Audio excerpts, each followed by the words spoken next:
أعوذ بالله من الشيطان الرجيم. بسم الله الرحمن الرحيم. فلا أقسم بالشفق والليل وما وسق والقمر إذا اتسق لتركبن طبقا عن طبق فما لهم لا يؤمنون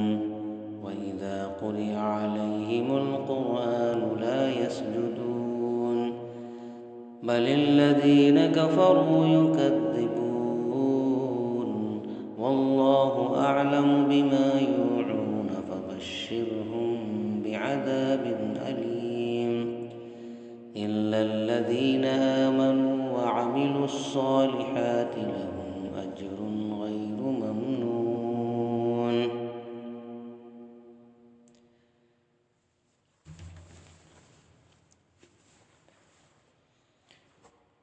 قسم کھاتا ہوں شام کی سرخی یعنی لالی کی،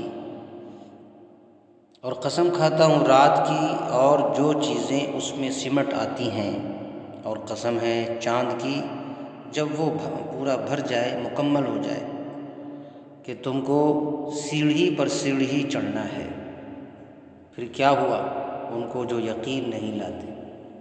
اور جب ان کے سامنے قرآن پڑھا جاتا ہے تو وہ سجدہ نہیں کرتے، بلکہ اوپر سے یہ منکر ہیں، انکار کرنے والے ہیں، اور اللہ اور اس کے رسول کو، روز جزا کو جھٹلاتے ہیں. اور اللہ خوب جانتا ہے جو وہ اندر بھر رکھتے ہیں. سو خوشخبری سنا دیجیے ان کو دردناک کی، مگر جو لوگ ایمان لائے اور ایمان لانے کے ساتھ اچھے کام بھی کیے، بھلے کام کیے، ان کے لیے بے انتہا ثواب ہے. سورۃ الانشقاق میں ٹوٹل 25 آیتیں ہیں، جس میں سے 15 آیتوں کا درس پچھلے ہفتے مکمل ہوا تھا، اور جو باقی بچی ہوئی آیتیں ہیں انشاءاللہ اس کو آج مکمل کرتے ہیں.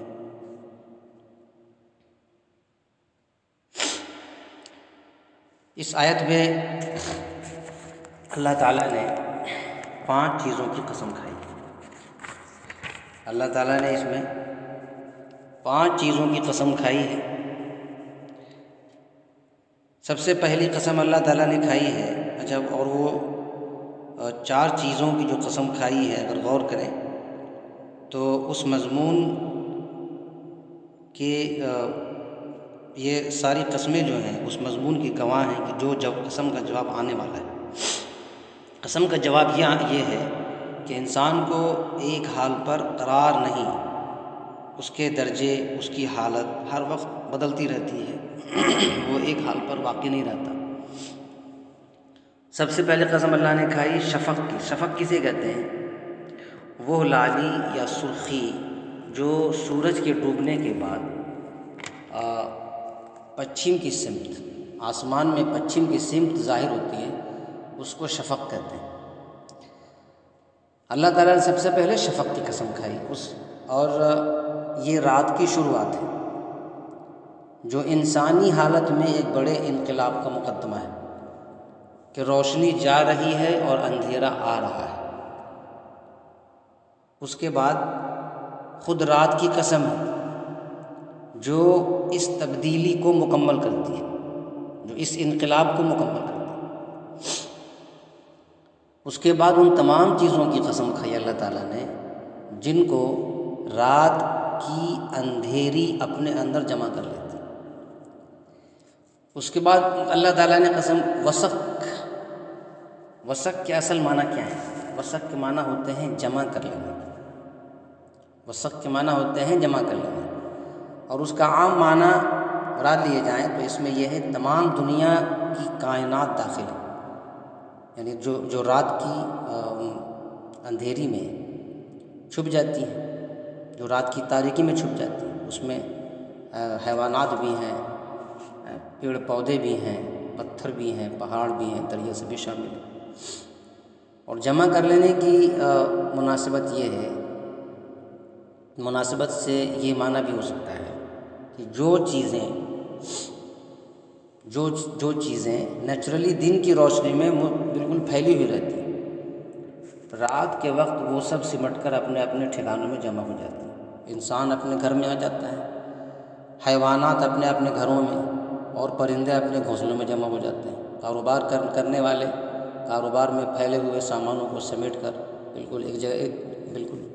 یکجا کر دیتے ہیں۔ تو یہ ایک عظیم تبدیلی خود انسان اور اس کی چیزوں میں ہے۔ چوتھی چیز کی جو قسم کھائی ہے وہ ہے والقمر اذا اتسق، یہ بھی وسق سے ہی نکلا ہے، جس کے معنی جمع کر لینے کے ہیں۔ اب چاند کے جمع کرنے کا، چاند کے اتساق سے یہاں پہ کیا مراد ہے؟ یعنی کہ چاند اپنی روشنی کو جمع کر لیتا ہے، چاند اپنی روشنی کو مکمل کر لیتا ہے، اور یہ 14ویں رات میں ہوتا ہے، اور یہ 14ویں کے رات میں ہوتا ہے، جب روشنی بالکل پھیل جاتی ہے، اور چاند کی روشنی سب سے زیادہ اس رات میں ہوتی ہے، اور چاند بالکل مکمل ہو جاتا ہے، جس کو 14ویں کا چاند بھی کہتے ہیں۔ اب اذا اتسق کا لفظ جو ہے چاند کے الگ الگ حالات کی طرف اشارہ کرتا ہے، کہ پہلے چاند جو ہے ایک کمزور کی شکل میں ہوتا ہے، پھر اس کی روشنی کچھ ترقی کرتی ہے، یہاں تک کہ 14ویں کا چاند بن جاتا ہے، اور مسلسل تبدیلی پر شہادت میں گواہی دینے والی 4 چیزوں کی قسم اللہ تعالیٰ نے کھائی۔ پھر فرمایا لَتَرْكَبُنَّ طَبَقًا عَنْ طَبَقٍ، طبق جو چیز اوپر نیچے ہوتی ہے، اس کی ایک تہ کو طبق یا طبقہ کہتے ہیں، اور اس کی جمع طبقات آتی ہیں۔ لَتَرْكَبُنَّ رکوع، اب اس کے بعد ہے لَتَرْكَبُنَّ طَبَقًا عَنْ طَبَقٍ، کہ ضرور بے ضرور تم سوار ہوگے۔ اب لَتَرْكَبُنَّ جو ہے وہ رکوب سے نکلا ہے، سواری کے معنی میں ہے، کہ اے بنی نوع انسان، یعنی اے انسان کی، اے آدم کی اولاد، تم ہمیشہ ایک طبقے سے دوسرے طبقے پر سوار اور چڑھتے چلے جاؤ گے۔ یعنی انسان اپنی پیدائش کی شروعات سے آخر تک، مرتے دم تک کسی وقت ایک حال پر قائم نہیں رہتا، بلکہ اس کے وجود پر آہستہ آہستہ تبدیلی آتی رہتی، انقلابات آتے رہتے۔ اب دیکھیے کہ انسانی وجود میں بے شمار تبدیلی ہے، اور ہمیشہ کا سفر اور اس کی آخری منزل۔ اب دیکھیے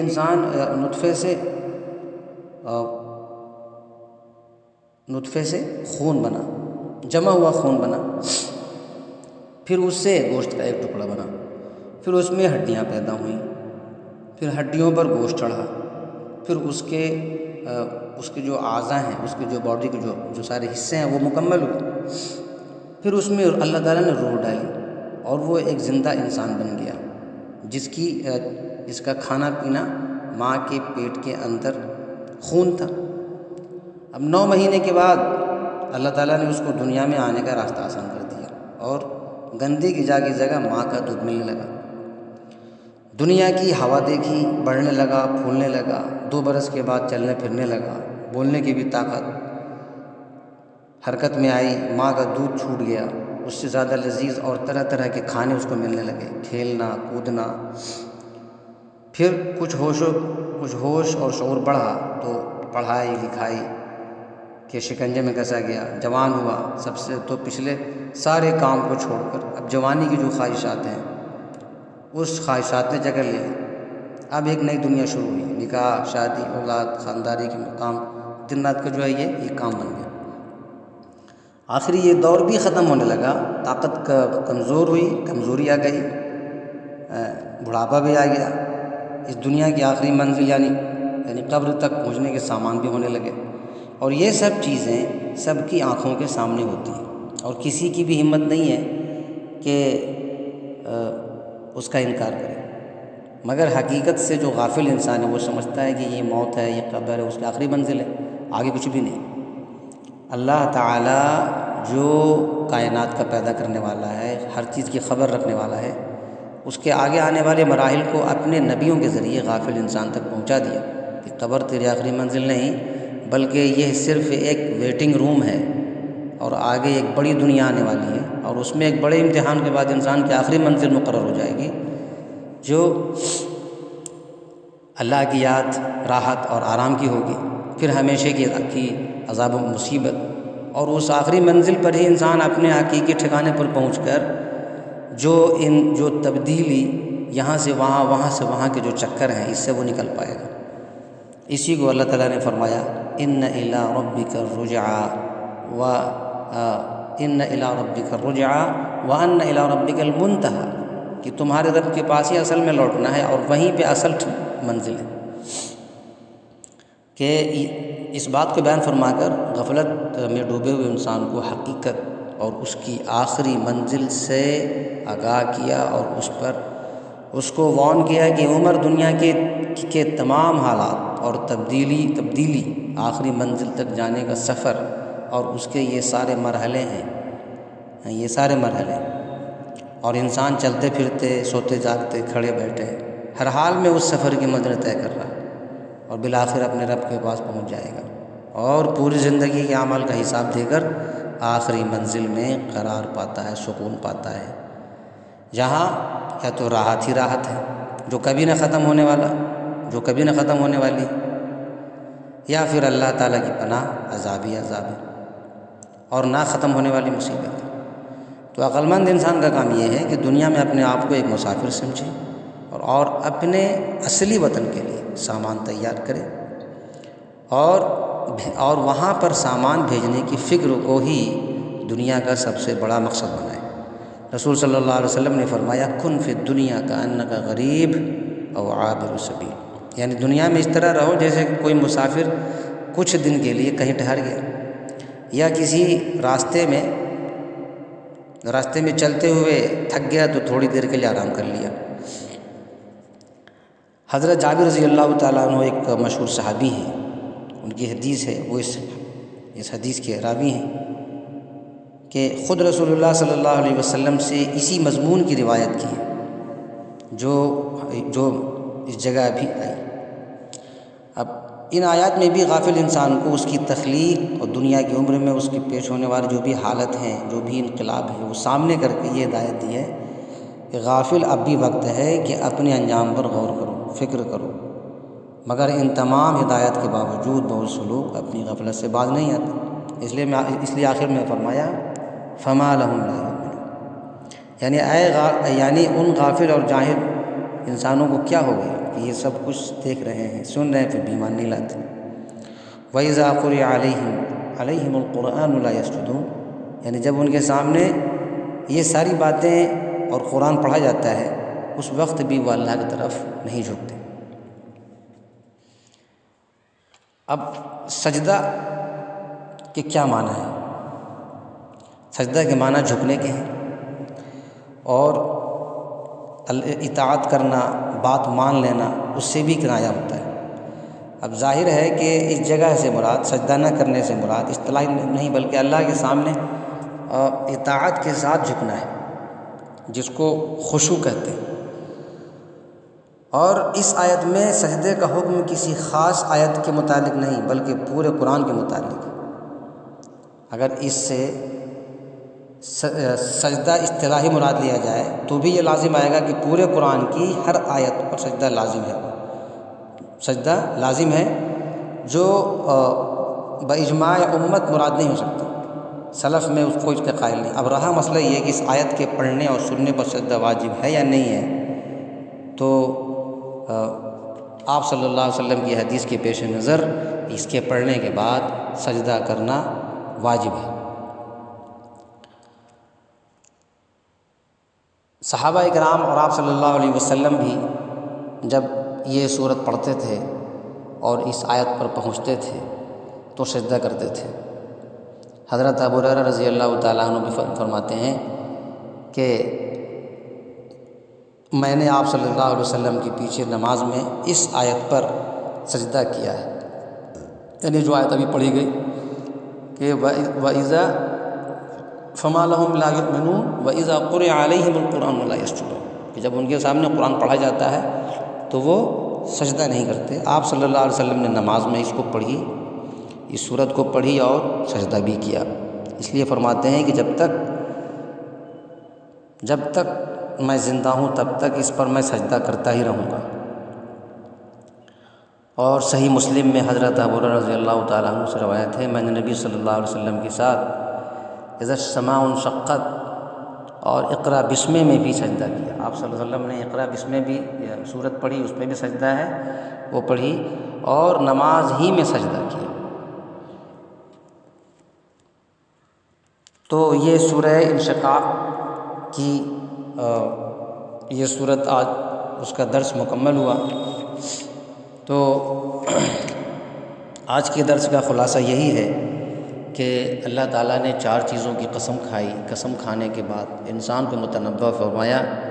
کہ جس طرح سے یہ ساری چیزیں رات میں شفق کا نکلنا، وہ لالی پچھم کی طرف آسمان میں لالی کا نظر آنا، اس کا ختم ہو جانا، اس طرح چاند کا شروع میں کمزور ہونا، پھر مکمل ہو جانا، پھر ختم ہو جانا، اس طریقے سے انسان بھی جو ہے وہ ایک حالت پر قائم نہیں رہے گا، بلکہ جو اس کو زندگی ملی ہے